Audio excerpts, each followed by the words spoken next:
So the question is posed, what is hell? So if we look at this from the Eastern Christian perspective, we need to stress, first of all, that at the present time, hell stands empty. There is no one there, according to the fathers of the Eastern Church. It's been a popular misconception to confuse hell with Sheol, the place where, in the Judeo-Christian tradition, the dead reside. For instance, if you remember what the Apostles' Creed says, it says something to the effect that Christ descended into hell. But this is not accurate from the Eastern Christian perspective, because it is into the realm of death that Christ descended when he died, not into hell.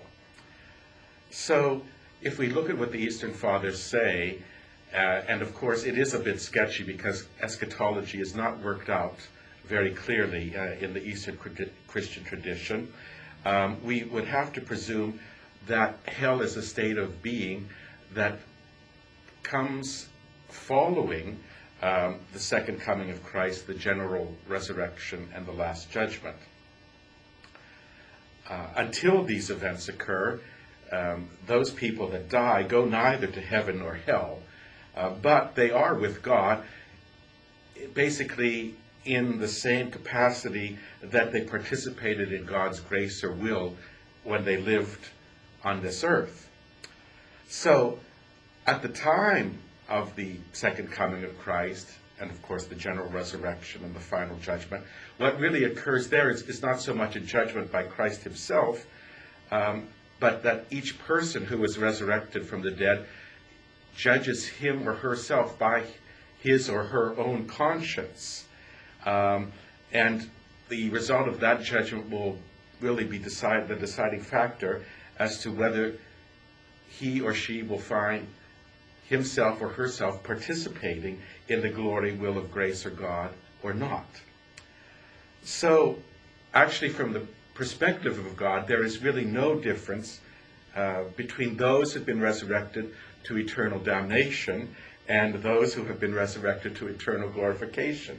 And why is that? Well, because God loves the people in both categories equally. Although that may be small consolation to the ones resurrected to eternal damnation. So neither is there any difference between heaven or hell. For in this judgment, all will see God. For those people who are prepared to see God's glory, this will be a great thing. But for those people who are unprepared, it will truly be hell. For they will come to the knowledge of the truth, and the glory of God to them will in fact be like the burning fires of hell, as we are told in the 16th chapter of Luke's Gospel. Now, for those who are resurrected and participate in the glory of God, they do enter into their heavenly reward.